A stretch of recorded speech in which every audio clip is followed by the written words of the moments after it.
Look around you. Watch how people interact. The constant talking, the desperate need to be heard, the frantic attempts to prove their intelligence to a room full of people who are only waiting for their turn to speak. You have been sold a lie. Society tells you that outsmarting someone requires a faster brain, a sharper tongue, or a deeper reservoir of facts.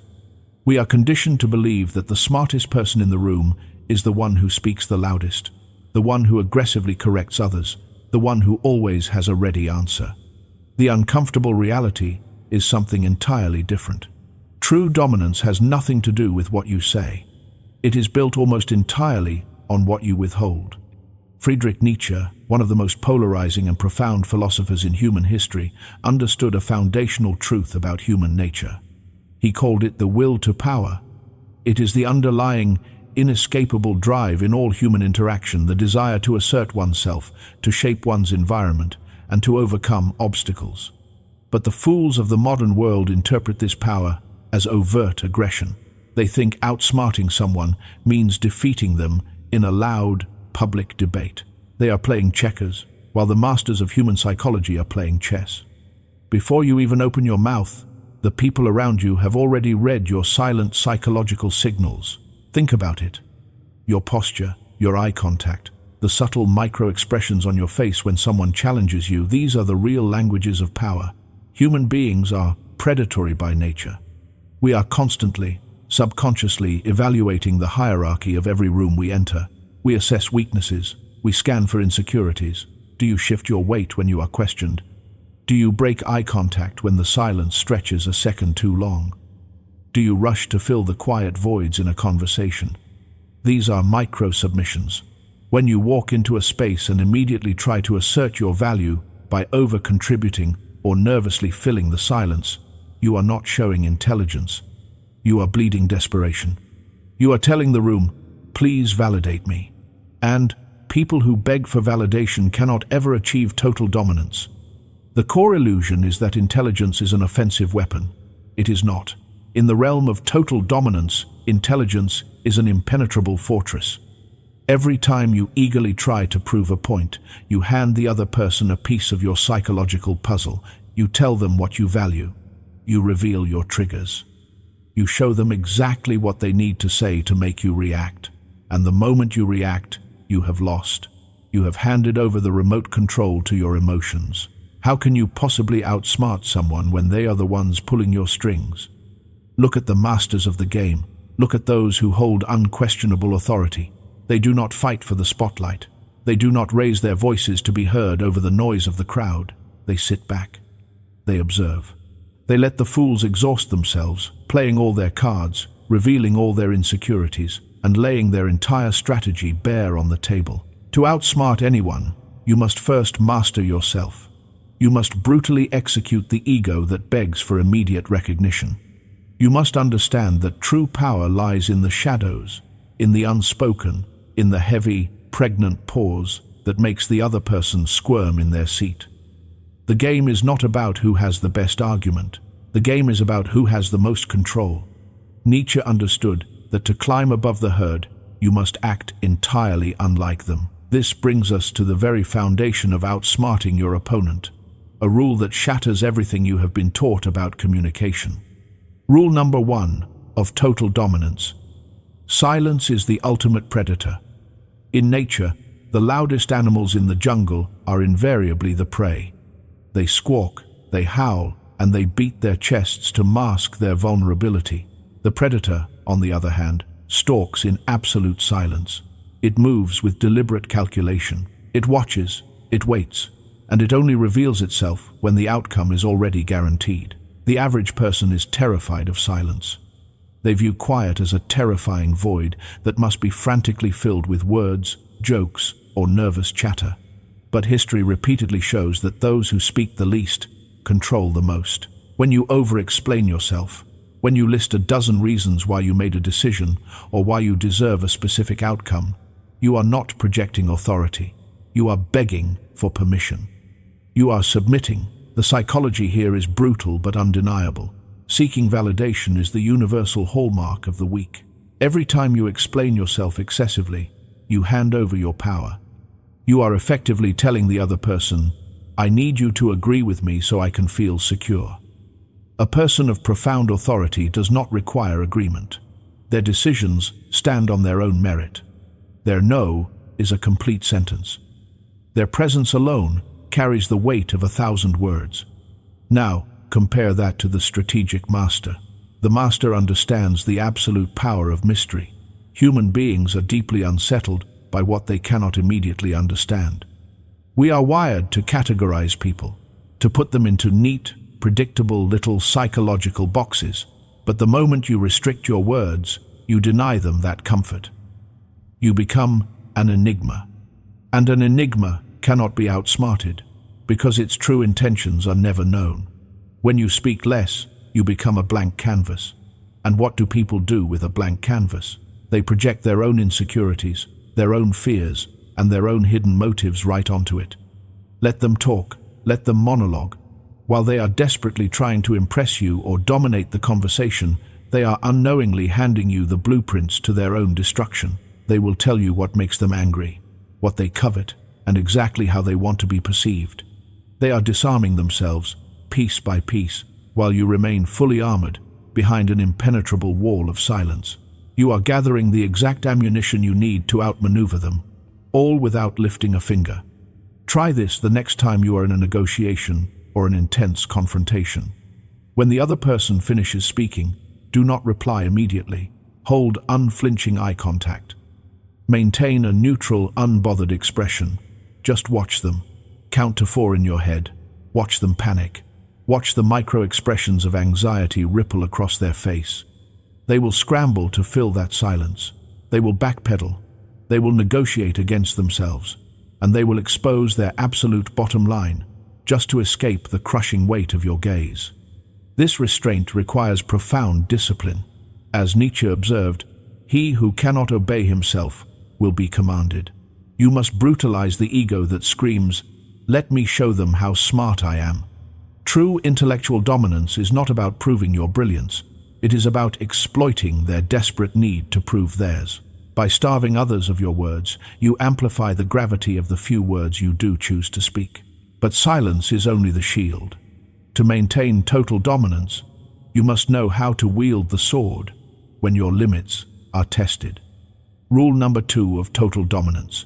Boundaries are drawn in action, not spoken in words. The modern world has romanticized the concept of boundaries, reducing them to weak verbal declarations.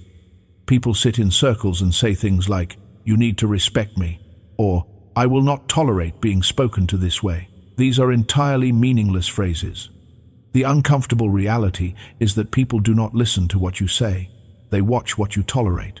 A declared boundary without a ruthless, immediate consequence is nothing but a suggestion. And human nature, in its relentless pursuit of leverage, will always trample a suggestion.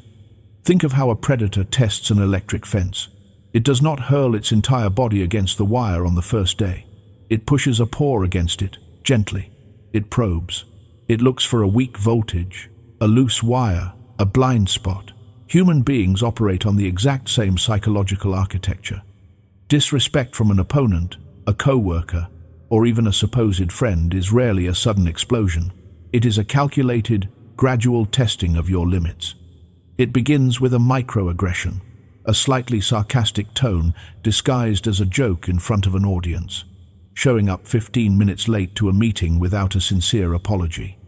A subtle, backhanded compliment designed to see if you will swallow the insult just to keep the peace. If you smile, if you nervously laugh it off, or if you simply let it slide in the name of being polite, you have just lost the board. You have established a new, lower baseline of respect. The predator has felt no shock from the wire. They now know the exact coordinates of your weakness. They know that your desire for social harmony is greater than your own self-respect. From that moment on, the disrespect will inevitably escalate, and you will have no one to blame but yourself. You invited the wolves to the table. To outsmart anyone, you must enforce boundaries through immediate, calm, and consequence-driven action. Do not argue. Do not debate your worth. Do not explain why their behavior is unacceptable. Remember Rule 1. Explaining is negotiating, and a master does not negotiate their basic respect. If someone crosses a line, you remove your attention. You withdraw your presence. If they insult you, you do not insult them back. You look them dead in the eyes, let a heavy, suffocating silence fall over the room, and simply walk away. The deliberate withdrawal of access is the most devastating psychological consequence you can inflict. When you walk away without a single trace of anger, you strip them of all their power. Anger is a reaction. It tells them they successfully penetrated your armor. A calm, stoic removal tells them they are completely irrelevant to your emotional reality. It sends a chilling, unspoken message. My presence is a high-tier privilege, and you no longer qualify for it. This level of stoicism terrifies people. It shatters their illusion of control. They expect you to shout, to defend yourself, to demand an apology because that is what the herd does. But when you simply close the door on them with a cold, unbothered finality, you command absolute authority. You prove that you are completely detached from their validation. But what happens when the attack is direct, unavoidable, and designed to force a reaction? What happens when you cannot simply walk away, and the disrespect is a blatant attempt to break your composure? That is where the third rule of dominance comes into play. Rule number 3 of total dominance. Your emotions are the ultimate liability. In the brutal chess match of human interaction, the person who loses their temper is the person who loses the game. The uncomfortable reality is that every time you react emotionally to a provocation, you are handing your opponent a master key to your mind. When someone insults you, disrespects you, or attempts to undermine your authority, they are not just throwing words into the wind, they are executing a calculated test. They are fishing for a predictable response. They want to see your face flush. They want to hear your voice crack with defensiveness. They want to drag you down into the mud of emotional chaos, because down there, they can beat you with experience. An emotional reaction is a receipt of purchase. It proves that their words had sufficient value to disrupt your internal peace. It tells them, unequivocally, you have power over me. Now, compare that to the master of emotional control. The true dominant force understands that unpredictability is terrifying. Human beings rely heavily on patterns. We poke, and we expect a flinch. We insult, and we expect anger. We attack, and we expect defense. But what happens when you entirely remove the expected reaction? Imagine someone hurls a carefully crafted insult your way. Instead of firing back, instead of defending your honor, you do absolutely nothing. You do not scowl. You do not force a fake, arrogant smile. You simply pause. You look at them with the cold, analytical curiosity of a scientist studying an erratic insect. You let a full, agonizing 3 seconds pass. And then, in a calm, flat tone, you simply say, "Are you quite finished?" Or you entirely ignore the remark and redirect the conversation to the objective at hand. This is the pinnacle of unpredictability. By refusing to follow the universal, predictable script of human conflict, you short-circuit their brain. You leave them stranded in the awkwardness of their own aggression.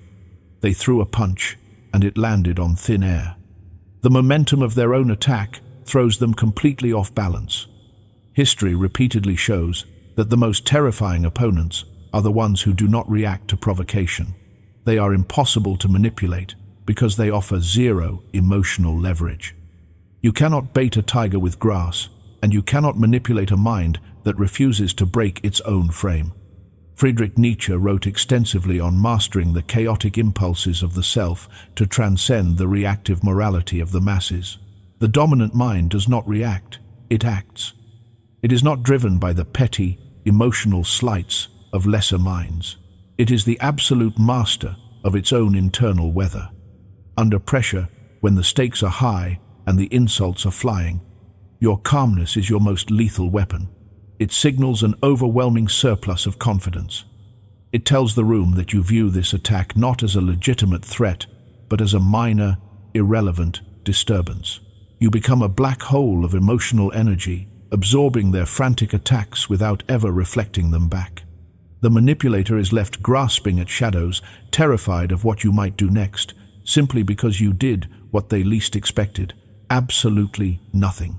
But mastering your emotions and setting ironclad boundaries is only the internal half of the equation. To cement your total dominance in the minds of others, you must brutally control how your presence is valued in the external world. Rule number 4 of total dominance. Your presence is an exclusive currency. Do not spend it on the cheap.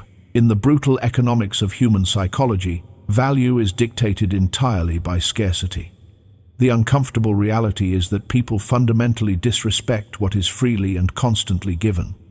If you are always available, if you answer every message the second it arrives, if you attend every gathering, and if you eagerly agree to every request, you are actively diluting your own worth. You are signaling to the world that your time, and by extension, your life, has no inherent value. The herd is terrified of absence. They overextend themselves, desperate to be seen, terrified that if they step out of the spotlight for even a moment, they will be forgotten. But history repeatedly shows the exact opposite. Absence commands attention. When you restrict your availability, you trigger a primal psychological hunger in the minds of others. We are biologically wired to covet what we cannot easily obtain. When you treat your presence like a highly guarded asset, you force people to qualify themselves for your time. You do not rush. You do not linger. You grant access to your energy only to those who have proven their worth. When your presence becomes scarce, a psychological shift occurs. Your words suddenly carry heavier weight. Your opinions are treated as gospel, and your simple approval becomes a rare prize to be won. You do not have to outsmart them.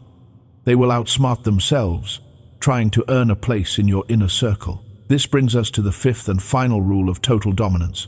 An unyielding reputation is your ultimate fortress. Total dominance is not a parlor trick. It is not a mask you wear when it is convenient, only to discard when you are tired.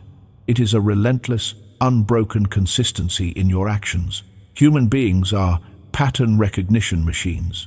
If you are stoic and silent today, but emotionally fragile and reactive tomorrow, your entire illusion of power shatters. You must become the immovable object. When you consistently enforce your boundaries with immediate consequences, when you routinely respond to chaos with chilling silence, and when you perpetually guard your time, people simply stop testing you. An unyielding reputation operates like an invisible shield. Before you even open a door, your reputation precedes you into the room. It has already negotiated the terms of respect.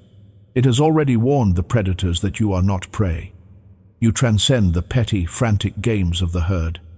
You embody the essence of what Nietzsche envisioned: an individual who has mastered their own chaotic nature to such a profound, undeniable degree that the world has no choice but to bend to their gravity. The masses will continue to scream for attention. They will continue to bleed their insecurities into every conversation, desperately trying to outsmart each other with fragile egos and empty, meaningless words. Let them exhaust themselves playing their loud, chaotic game of checkers. You are playing human chess. Move in silence, strike with precision, and never forget the ultimate truth of human psychology. True power is not about conquering the minds of others. It is about conquering yourself to such an absolute degree that the rest of the world simply submits to your silence.